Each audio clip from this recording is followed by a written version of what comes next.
பாரம்பரியமான நிறைய விஷயங்களை இழந்து வரும் காலகட்டம் அது. அந்த வகையில் பிளாஸ்டிக் மூலம் தயாரிக்கப்படும் நைலான் கயிறுகளோட வரவால தேங்காய் நார் கயிறு தொழில் பாதிப்படைஞ்சிருக்கு. இது குறித்த ஒரு செய்தி தொகுப்பு.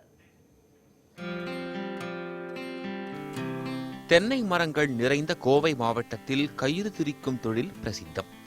இங்குள்ள தொண்டாமுத்தூர், பொள்ளாச்சி பகுதிகளில் 200க்கும் மேற்பட்ட குடும்பத்தினர் குடிசை தொழிலாக தேங்காய் நார் கயிறு திரிக்கும் பணியில் ஈடுபட்டுள்ளனர். நைலான் கயிறுகளின் வரவால் தேங்காய் நாரில் இருந்து கயிறு தயாரிக்கும் தொழில் கடுமையாக பாதிக்கப்பட்டுள்ளதாக கூறுகிறார் 30 ஆண்டுகளாக கயிறு திரிக்கும் தொழிலில் ஈடுபட்டுள்ள ரத்தினம். எங்களுக்கு வியாபாரம்னா முதல் அதிகமாக இருந்ததுங்க. இப்போ அதிகமாக கம்மியாகி போய்விட்டதுங்க. ஏன்னா பிளாஸ்டிக் கவர் வந்ததுனால எங்களுக்கு வியாபாரம் சுத்தமாகவே அழிஞ்சு விட்டதுங்க. நாங்கள் ஒரு 50-60 பேர் குடும்பத்தோடு செஞ்சுக்கிறோமுங்க. இப்போ யாரும் செய்கிறது இல்லைங்க. பிளாஸ்டிக் வந்ததுனால யாரும் செய்கிறது இல்லைங்க. அதனால் இந்த கவர்மெண்ட் மூலியமாக எங்களுக்கு ஏதோ மானியங்கள் லோனுங்கன்னு கிடச்சுன்னா நாங்கள் வெளி ஸ்டேட்டு வெளியூருக்குன்னா வியாபாரம் பண்ணுறதுக்கு கயிறு உற்பத்தி வண்டி கொண்டு போக சௌரியமாக ஆகும். எங்களுக்கு கயிறு திரிக்கும் தொழில் நாளுக்கு நாள் நலிவடைந்து வருவதால் இந்த தொழிலில் ஈடுபட்டுள்ளவர்கள் மாற்றுத் தொழில் தேடிச் செல்லும் நிலை ஏற்பட்டுள்ளது. இதனால் கயிறு திரிக்கும் தொழிலை புதுப்பிக்க அரசு மானியம் வழங்க வேண்டும் என்கிறார் சமூக ஆர்வலரான சாந்தகுமார்.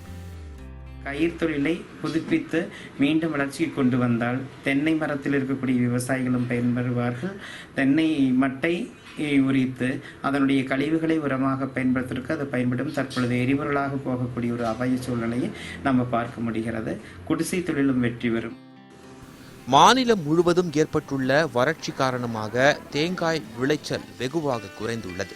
இதன் எதிரொலி கயிறு திரிக்கும் தொழிலில் பாதிப்பை ஏற்படுத்தியுள்ளது. தேங்காய் விளைச்சல் குறைவால் நார் பற்றாக்குறை ஏற்பட்டு அதன் விலை கடுமையாக உயர்ந்துள்ளது. நாரின் விலை 2 மடங்காக உயர்ந்தாலும் அதற்கு ஏற்ப கயிறு விலையை உயர்த்த முடியாத நிலையில் கயிறு தயாரிப்பவர்கள் உள்ளனர். இதற்கு அரசு உரிய நடவடிக்கை எடுக்க வேண்டும் என்பதே கயிறு திரிக்கும் தொழிலில் ஈடுபட்டுள்ளவர்களின் கருத்தாக உள்ளது. பிளாஸ்டிக் கயிறின் வரத்து அதிகரித்ததால் இத்தொழில் மிகவும் நலிவடைந்து காணப்படுகிறது. நலிவடைந்த தொழிலை மீட்டுத்தர வேண்டும் என்று அரசாங்கத்துக்கு இப்பகுதியில் இருக்கும் விவசாய சங்கங்கள் கோரிக்கை வைக்கப்பட்டுள்ளது. கோவை செய்திகளுக்காக சுரேஷ், நியூஸ் 18 தமிழ்நாடு.